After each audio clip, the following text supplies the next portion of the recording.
বিসমিল্লাহির রহমানির রহিম। আসসালামু আলাইকুম সুপ্রিয় শিক্ষার্থীবৃন্দ, আশা করি তোমরা সবাই ভালো আছো, সুস্থ আছো, নিরাপদে আছো, ঘরে আছো। আমরা অনেকদিন শীতকালীন ছুটির পর আমরা অনেকদিন পর আবার অনলাইন ক্লাসে চলে এসেছি। আজকে আমাদের অনলাইন ক্লাসে ধারাবাহিকতায় অনার্স তৃতীয় বর্ষের cell, molecular biology and immunology থেকে আমি আরেকটা টপিক পড়াবো, যেটা ধারাবাহিকতায় আমি এর আগে পড়িয়েছিলাম নিউক্লিক অ্যাসিডের পরে আজকে যে অংশটা সেটা হচ্ছে chromosome, types of chromosome and their function. অর্থ হচ্ছে এখানে ক্রোমোজোমগুলো বা ক্রোমাটিন শব্দটাকে আমরা আগে দেখব, তারপরে হচ্ছে ক্রোমোজোম দেখব। ক্রোমোজোম আমরা আগে পড়েছি, ক্রোমোজোমের স্ট্রাকচার পড়েছি, কোনটাকে হচ্ছে ক্রোমোজোমের বাহু বলে, স্যাট ক্রোমোজোম কোনটা, স্যাটেলাইট কোনটা, আমরা এই সবগুলো অংশ দেখে এসেছি এবং সেন্ট্রোমিয়ারের অবস্থানের উপর ভিত্তি করে ক্রোমোজোমের প্রকারভেদ আমরা দেখেছি। এখানে আবার অনেক রকমের ক্রোমোজোম দেখা যেতে পারে, সেই ক্রোমোজোমগুলো আমরা দেখব। সেই ক্রোমোজোমের আগে আমরা আরেকটা জিনিস পড়ে আসছি, সেটাকে বলছি ক্রোমাটিন।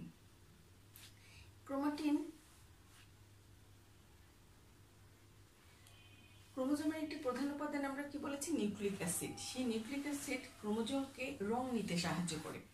একটা ক্রোমোজোমের বিভিন্ন অংশের রং ধারণের ক্ষমতার মধ্যে তারতম্য দেখা যায়। যেমন ক্রোমোজোমের বিভিন্ন অংশের রাসায়নিক গঠন একরকম হয় না, সেরকম ক্রোমোজোমের কোনো অংশ স্বাভাবিক অংশের তুলনায় গাঢ় বা হালকাভাবে রং নেয়। এই রং নেওয়ার প্রক্রিয়াটাকে বলা হচ্ছে হেটারোপিগনোসিস।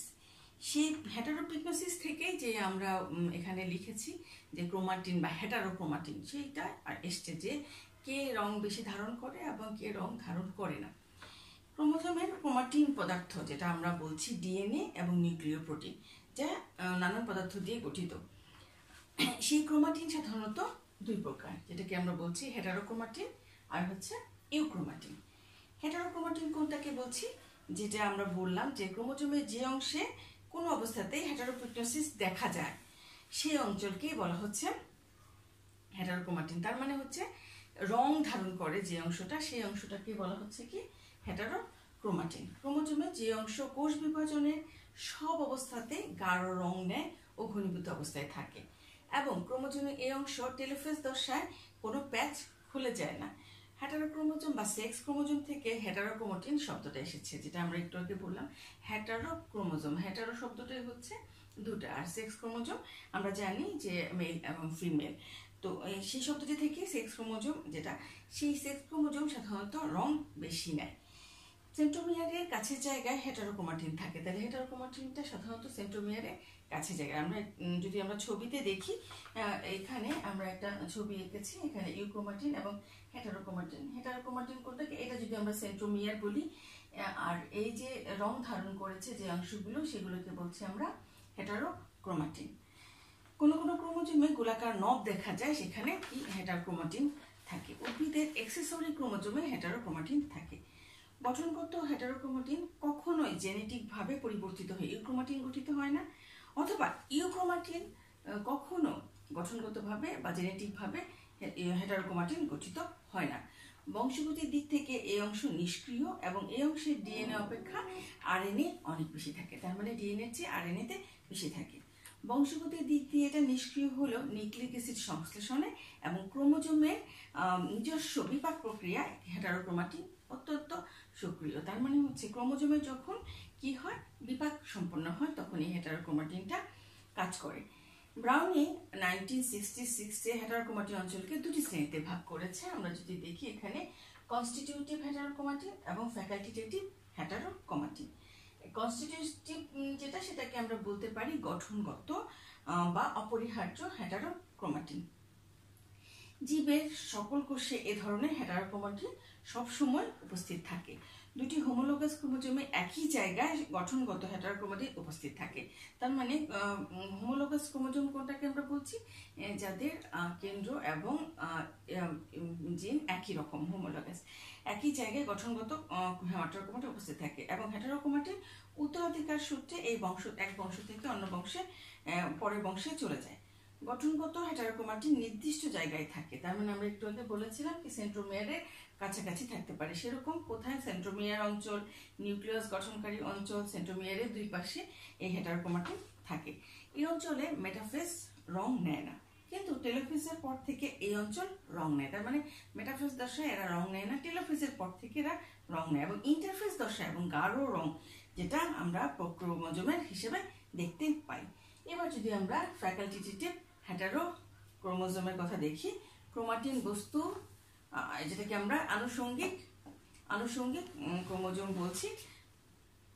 ফ্যাকাল্টেটিভ হেটারোক্রোমাটিন যেটা, সেই ক্রোমাটিন বস্তু যখন শুধুমাত্র নির্দিষ্ট পর্যায়ে হেটারোক্রোমাটিনে পরিণত হয়, এবং হেটারোক্রোমাটিনকে তার মানে একটা নির্দিষ্ট পর্যায়ে এসে শুধুমাত্র হেটারোক্রোমাটিন হয়, সেটাকে বলা হচ্ছে ফ্যাকাল্টেটিভ বা আনুষঙ্গিক হেটারোক্রোমাটিন।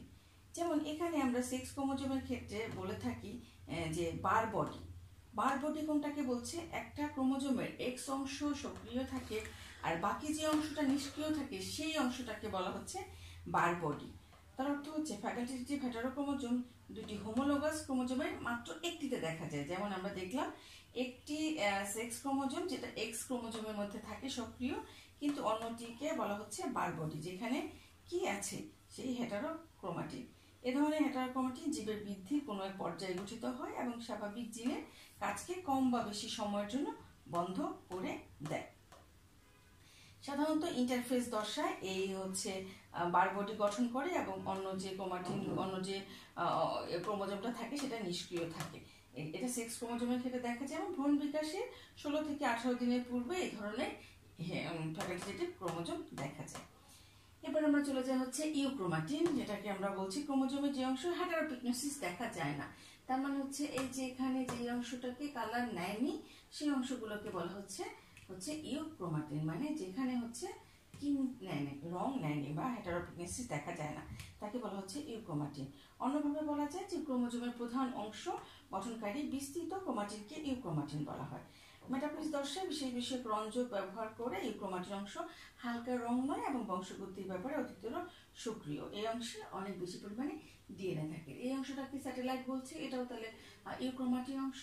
এই যে আমরা বলেছিলাম যে সেকেন্ডারি গৌণকুঞ্চন, যে সেকেন্ডারি কনস্ট্রিকশন এলাকা, এখানে হচ্ছে কি থাকে, ইউক্রোমাটিন থাকে। তার মানে যে যে জায়গাগুলোতে কালার নিয়েছে সেই জায়গাগুলোকে আমরা বলছি ইউক্রোমাটিন, হেটারোক্রোমাটিন, আর যে জায়গাগুলো কালার নেয়নি সেটাকে আমরা বলছি হচ্ছে ইউক্রোমাটিন। তাহলে এই ক্রোমাটিন দুই রকম, একটাকে বলছি আমরা হেটারোক্রোমাটিন আর একটা হচ্ছে ইউক্রোমাটিন। হেটারোক্রোমাটিন আবার দুই রকম, দেখলে আমরা কনস্টিটিউটিভ যেটাকে আমরা গঠনগত বলছি, আর এটাকে বলছি আনুষঙ্গিক হেটারোক্রোমাটিন।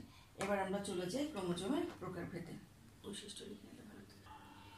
এবার আমরা দেখছি স্পেশাল টাইপস অফ ক্রোমোজোম।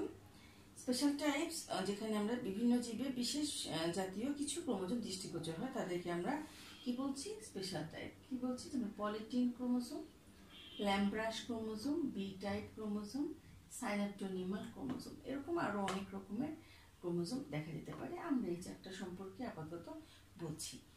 যে এই যে পলিটিন ক্রোমোজোম যেটা, এগুলো এই ক্রোমোজোমগুলো আর ল্যাম্ব্রাস ক্রোমোজোম, এই ক্রোমোজোমগুলো একটু বৃহৎ আকার ক্রোমোজোম। এই ক্রোমোজোমগুলো সাধারণত মানে অন্যান্য ক্রোমোজোমের তুলনায় অনেক পরিমাণে বড় হয়ে থাকে।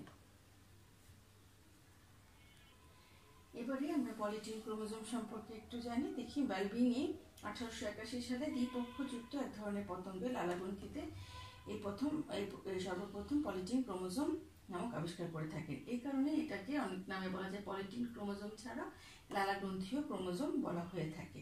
এটা সাধারণত ড্রসোফিলা, রাইনোসেরাস এবং কাইরোনোমাস এদের লালাগ্রন্থি কোষেই বেশি পরিমাণে থাকে। এদের পাকস্থলী বহিঃকোষীয় কোষ, মালপেজীয় নালী এবং মলনালী, এইসব কোষে সাধারণত এই ক্রোমোজোম পাওয়া যায়। ব্রিজেস ড্রসোফিলা মেলানোগাস্টারের ক্ষেত্রে দেহকোষীয় ক্রোমোজোম, যেটা 2n8 মোট দৈর্ঘ্য 7.5 মাইক্রন, এটা আবিষ্কার করে।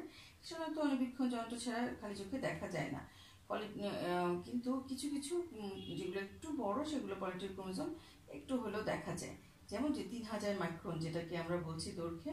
বিয়ারম্যান অনেক সময় বলেছে যে কাইরোনোমাসের ক্ষেত্রে এটা ক্রোমোজোমের দৈর্ঘ্য একটু বড়, সেগুলো সাধারণত খালি চোখে দেখা যায়। এটার কিছু বৈশিষ্ট্য আছে, যেমন পলিটিন ক্রোমোজোম দেহকোষে অবস্থিত থাকে। তাহলে এটা কোথায় থাকে, দেহকোষে অবস্থিত থাকে এবং সমকোণীয় ক্রোমোজোমের মধ্যে অত্যন্ত ঘনিষ্ঠ এবং সন্নিকর্ষণ হিসেবে থাকে। এদের সংখ্যা সাধারণত n হয়, যেমন আমরা জানি 2n সংখ্যক, যেটাকে আমরা ডিপ্লয়েড বলি, আর n হলে সেটাকে আমরা বলি হ্যাপ্লয়েড। এবং ড্রসোফিলা মেলানোগাস্টারের ক্ষেত্রে 8টি দেহকোষীয় ক্রোমোজোম মাত্র 4টি পলিটিন ক্রোমোজোমে পরিণত হয়। তার মানে হচ্ছে এই দেহকোষে অবস্থান করে, তার মানে 8টা দেহকোষীয় ক্রোমোজোম, 4টা কি হয়ে যায়, পলিটিন ক্রোমোজোম তৈরি হয়। ড্রসোফিলার ক্ষেত্রে পলিটিন ক্রোমোজোমগুলো উৎপত্তি অনুকল্পটি হতে অধিকতর সুস্পষ্ট হয় এবং এখানে দেখা যায় যে ওয়াই ক্রোমোজোমটি বিলুপ্ত হয়ে যায় এবং তা সম্পূর্ণভাবে হেটারোক্রোমাটিক এবং চতুর্থ ক্রোমোজোমটি অনেক ক্ষুদ্র থাকায় এদের জোড়াটি ক্রোমোসেন্টারে প্রায় বিলুপ্ত হয়ে যায়। এখানে সাধারণত দেখা যায় দ্বিতীয় এবং তৃতীয় ক্রোমোজোম প্রায় মধ্যকেন্দ্রিক হওয়াতে এদের জোড়াদ্বয়ে প্রত্যেকটি 2টি করে বাহু গ্রহণ করে। এদেরকে 5টি বাহু বিশিষ্ট দেখা যায়। তার মানে এখানে যদি আমি ছবিটা দেখি যে এদেরকে দেখে মনে হচ্ছে যে এরা প্রত্যেকেই জোড়া বেঁধে আছে, আসলে তাই জোড়া বেঁধেই থাকে, এদেরকে আলাদা করা যায় না এবং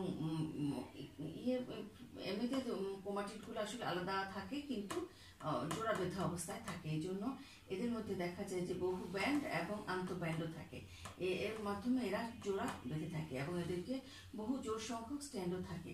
এই কারণে এদেরকে সন্নিবেষ্টিত দেখা যায় এবং দেখে মনে হয় 5টা বাহু বিশিষ্ট। কিছু সংখ্যক অনেকের ক্ষেত্রে এখানে স্ফীতিও দেখা যেতে পারে। অবস্থান, সংখ্যা এবং বিপাকীয় অবস্থার উপর ভিত্তি করে এদের বিকাশের পর্যায়ের উপরও নির্ভর করে। তার মানে হচ্ছে এই যে তাদের যে জোড়া বাঁধার অবস্থান এবং তাদের যে হচ্ছে সংখ্যা, এগুলো সাধারণত যখন বিপাক হয় সেই বিপাক ক্রিয়ার উপরে নির্ভর করে। এই হচ্ছে মোটামুটি পলিটিন ক্রোমোজোম। নেক্সট আমরা চলে যাব হচ্ছে ল্যাম্ব্রাস ক্রোমোজোম। এবার আমরা দেখব হচ্ছে ল্যাম্ব্রাস ক্রোমোজোম। বিজ্ঞানী ফ্লেমিং 1882 সালে উভয়চর প্রাণীর ডিম্ব মাতৃকোষে এক প্রকার অতিকা, আমি একটু আগেও বলেছিলাম যে এরা অনেক বড় ক্রোমোজোম আবিষ্কার করে, এদেরকে ল্যাম্ব্রাস ক্রোমোজোম বলে। তার মানে ডিম্ব মাতৃকোষে জাতীয় ক্রোমোজোম পাওয়া যায়। এই জাতীয় ক্রোমোজোম জীবকোষে আবিষ্কার করেন হচ্ছে রিস এবং ফ্লেমিং এবং দূরেও এই কিছু সংখ্যক ক্রোমোজোম আবিষ্কার করেন। এদের আকার সাধারণত দীর্ঘতম হয়ে থাকে এবং দীর্ঘতম ক্রোমোজোম পলিটিন ক্রোমোজোম অপেক্ষাও এক প্রকার 3 বা ততোধিক গুণ হয়ে থাকে, তার পলিটিন ক্রোমোজোমের থেকেও বড় হয়ে থাকে। রানা টেম্পোরারিয়ামের ক্ষেত্রে 13টি, যদি n=13, তার মানে হচ্ছে কত বড়, 13টি পর্যন্ত জাতীয় ক্রোমোজোম, প্রত্যেকটি পূর্ণ প্রসারিত 800 থেকে 1100 মাইক্রন পর্যন্ত হয়ে থাকে। আবার অনেকের ক্ষেত্রে 350 থেকে 800 মাইক্রন হয়ে থাকে। সাধারণত এদের দৈর্ঘ্য অন্তত 2.5 গুণ বর্ধিত হতে পারে, যেরকমই হোক তাদের দৈর্ঘ্য অনেক বেশি পরিমাণে বড় হতে পারে। এখানে আমরা যদি ল্যাম্ব্রাস ক্রোমোজোমের ছবিটা দেখি যে এরকম লুপের মতো তৈরি হয়ে থাকে। ল্যাম্ব্রাস ক্রোমোজোমের বিশেষ বৈশিষ্ট্য হচ্ছে এরা অনুপ্রস্থে অবস্থিত অসংখ্য লুপ দিয়ে তৈরি এবং লুপগুলোর দৈর্ঘ্য 95 থেকে 200 মাইক্রন। একটি সমভূমীয় ক্রোমোজোমে যে স্থানে একটি নির্দিষ্ট লুপ থাকে, অপর সমভূমীয় ক্রোমোজোমে ঠিক ওই স্থানে এদের পরিপূরক বা সমাকৃতি লুপ দেখা যায়। তার মানে যদি ক্রোমোজোমের এক জায়গায় যে পরিমাণ লুপ থাকবে, অন্য আরেকটা জায়গায় সেই একই পরিমাণে লুপ থাকবে, পরিপূরক বা সমাকৃতি লুপ থাকবে। প্রতিটি লুপের সঙ্গে অনুপ্রস্থে বহু সবিন্তক কণা থাকে, তার মানে এদের কি থাকে, এখানে হচ্ছে বৃন্ত থাকে, যেটাকে আমরা স্টক বলে থাকি। ক্রোমোজোমে যেখানে লুপ তৈরি হয় এবং তথা অন্যত্র অনেকগুলো ক্রোমোমিয়ার দেখা যায়। তার মানে যেখানে হচ্ছে লুপ তৈরি হয় সেখানে কি থাকে, ক্রোমোমিয়ার থাকে। ক্রোমোমিয়ার বলতে আমরা সাধারণত কালার অংশ বলে থাকি। এই ক্রোমোমিয়ারের গোসাপের ল্যাম্ব্রাস ক্রোমোজোমের ক্রোমোমিয়ার সংখ্যা প্রায় 5000 হয়ে থাকে। তার মানে কারো কারো ক্ষেত্রে ক্রোমোমিয়ারের সংখ্যা অনেক বেশি পরিমাণে হয়ে থাকে। ল্যাম্ব্রাস ক্রোমোজোম সাধারণত স্থিতিস্থাপক। স্থিতিস্থাপক আমরা কোনটাকে বলছি, ক্রোমোজোমে টানলে ক্রোমোমিয়ার মধ্যবর্তী অঞ্চল বড় হয় এবং লুপগুলো দূরে দূরে সরে যায় এবং ছেড়ে দিলে আবার আগের অবস্থায় ফিরে আসে, সেই জন্য এটাকে বলা হচ্ছে স্থিতিস্থাপক। এবং নিউক্লিওপ্লাজমে নিউক্লিওলাই ভাসতে দেখা যায়। এই হচ্ছে মোটামুটি ল্যাম্ব্রাস ক্রোমোজোম। এদের রাসায়নিক গঠন যদি দেখি, এখানে প্রথমত রাইবোনিউক্লিওপ্রোটিন দ্বারা লুপ গঠিত হয়, তার মধ্যে লুপগুলো রাইবোনিউক্লিওপ্রোটিন দ্বারা গঠিত হয়। এই লুপগুলো অক্ষ এবং এই যে আমরা ছবি দেখি যে এটাকে আমরা অ্যাক্সিস বা অক্ষ বলছি, মূল অক্ষ ক্রোমোমিয়ার এবং সমগ্র ক্রোমোজোমটি কাঠামো ডিএনএ দ্বারা গঠিত। এর অখণ্ডত্ব ডিএনএ রক্ষা করে, অবশ্যই এতে প্রোটিন, আরএনএ, ডিএনএ এবং অন্যান্য রাসায়নিক দ্রব্য বিদ্যমান থাকে। এই হচ্ছে আমাদের ল্যাম্ব্রাস ক্রোমোজোম। এরপর আমরা চলে যাচ্ছি বি ক্রোমোজোমে। এবার আমরা দেখব হচ্ছে বি ক্রোমোজোম। বিজ্ঞানী উইলসন মেটাপোডিয়াস নামের এক ধরনের পতঙ্গে এই ধরনের ক্রোমোজোম দেখতে পাই। লার্স, ডায়াব্রোটিকা, পুংটাটার এবং জিয়ামেসে এই ক্রোমোজোম দেখতে পেয়েছিলেন। তার মানে অনেক পতঙ্গের ক্ষেত্রেও পাওয়া যায় এবং অনেক উদ্ভিদের ক্ষেত্রেও এই ধরনের বি ক্রোমোজোম পাওয়া যায়। দেশীয় বেশি সপুষ্পক উদ্ভিদে বি ক্রোমোজোমের উপস্থিতি লক্ষ্য করা যায়। জীবদেহে সর্বপ্রথম বি ক্রোমোজোম থাকতে পারে, তবে একটি কলাতে অনেক থাকলেও অন্যটাতে অনুপস্থিত থাকতেও পারে। মূলক্রম কোষে থাকলেও পরাগ মাতৃকোষে থাকে এবং ডিম্ব মাতৃকোষে অনুপস্থিত থাকে। তার মানে হচ্ছে সবসময় যে সব কোষেই থাকবে তা না, এক কোষে থাকতে পারে আর এক কোষে অনুপস্থিত থাকতে পারে। এই বি ক্রোমোজোম সাধারণত এই ক্রোমোজোম হতে বহুগুণে ক্ষুদ্রাকার এবং আকার প্রায় বৃত্তাকার। এখানে যেমন আমরা দেখতে পাচ্ছি একটু বৃত্তাকার ধরনের এবং এবং একদম ছোট। এতে একটি সেন্ট্রোমিয়ার আছে এবং দুটি বাহু আছে।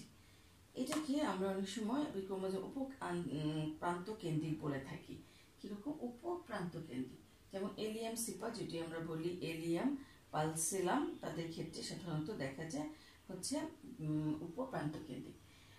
কোমেলিনা, তাদের ক্ষেত্রে অনেক সময় দেখা যায় যে এই বি ক্রোমোজোম মধ্য কেন্দ্রিক।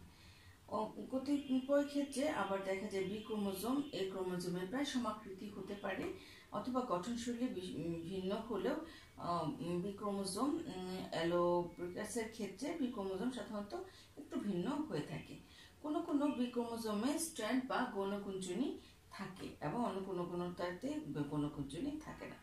অতিশয় কদাচিৎ বা তার প্রায় সম্পূর্ণ প্রকৃত রঞ্জগ্রাহী হতে পারে, যেমন ক্লার্কিয়া, যেতে তাদের ক্ষেত্রে অনেক সময় এই বি ক্রোমোজোমটা রঞ্জগ্রাহী হয়ে থাকে। তারপরে হচ্ছে বি ক্রোমোজোম সাধারণত এই ক্রোমোজোমের সাথে সন্নিকর্ষণ বা সমযোজিত হতে পারে।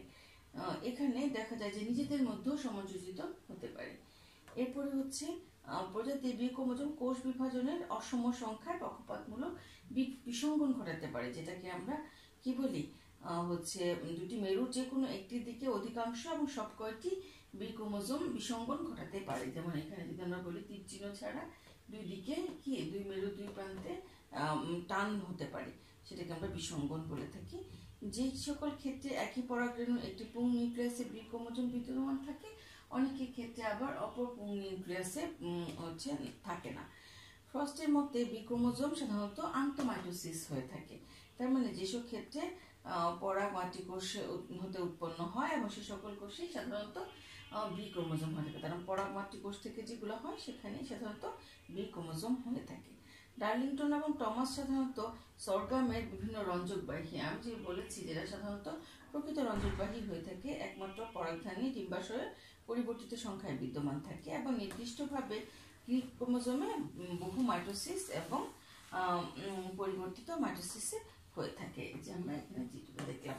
এরপরে আমরা চলে যাব হচ্ছে সাইনোপটেনিমাল কমপ্লেক্স।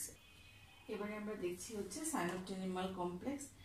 মোজেস এবং ফসেট স্বতন্ত্রভাবে ক্রেফিশ পতঙ্গের শুক্রমাতৃ কোষে ইলেকট্রন অনুবীক্ষণে লুপময় ক্রোমোজোম আবিষ্কার করে, যেটাকে আমরা বলছি সাইনোপটেনিমাল কমপ্লেক্স। মেয়েটি কোষ বিভাজনের সময় হোমোলোগাস ক্রোমোজোম দ্বয়ের নন সিস্টার ক্রোমাটিডের ক্ষেত্রে সাইনোপসিস ঘটে এবং এই ক্রসিং ওভার সংঘটিত হওয়ার সময় হিস্টোন ধর্মী বেসিক প্রোটিন থেকে এই ধরনের হোমোলোগাস দ্বয় বের হয়ে আসে, তাকে আমরা সাইনোপটেনিমাল কমপ্লেক্স বলে থাকি বা এসসি বলে থাকি। এমনকি কবুতর, বিড়াল, কুকুর এবং ড্রসোফাইলার ক্ষেত্রে 2n বা 3n সংখ্যক সূত্র মাতৃকোষে এই জাতীয় ক্রোমোজোম আবিষ্কৃত হয়েছে। 1963 সালে ইলেকট্রন অনুবীক্ষণ যন্ত্রের মধ্যে পেঁয়াজের দেহকোষীয় মাইটোটিক ক্রোমোজোমে এই ধরনের সাইনোপটেনিমাল কমপ্লেক্স দেখা যায়। এ সময় প্রায় দুই দশকের গবেষণা এসসি প্রকৃত কোষ থেকে পার্কিটিন এবং ডিপ্লোটিন পর্যায়ে সাধারণত পাওয়া যায়। এর যদি আমরা দেখি, এটার গঠন হচ্ছে অনেকটা ফিতা সদৃশ্য এবং অনুদৈর্ঘ্যে দুটি সমান্তরাল গাঢ় দণ্ড বা অক্ষ অথবা অক্ষীয় সূত্র বা পার্শ্বীয় উপাদান অবস্থিত। এই দণ্ডের প্রত্যেকটি ব্যাস প্রায় 450 অ্যাংস্ট্রম এবং অন্তর্বর্তী দূরত্ব 1000 থেকে 2000 অ্যাংস্ট্রম হয়ে থাকে। কিং এর সাইনোপটেনিমাল জাইগোজোম মতবাদ অনুসারে মেয়োটিক প্রোফেজ 1 দশায় জোড়া বাঁধার যে ক্রোমোজোমের মধ্যস্থলে একটি প্যাঁচানো পলিনিউক্লিওটাইড শৃঙ্খলে তৈরি হয়, তাকে আমরা সাধারণত বলে থাকি সাইনোপটোমিয়ার নামক গঠন করে। প্রতিটি সাইনোপটোমিয়ার পরপর ভাঁজ খেয়ে লম্বভাবে অসংখ্য লুপের সৃষ্টি করে।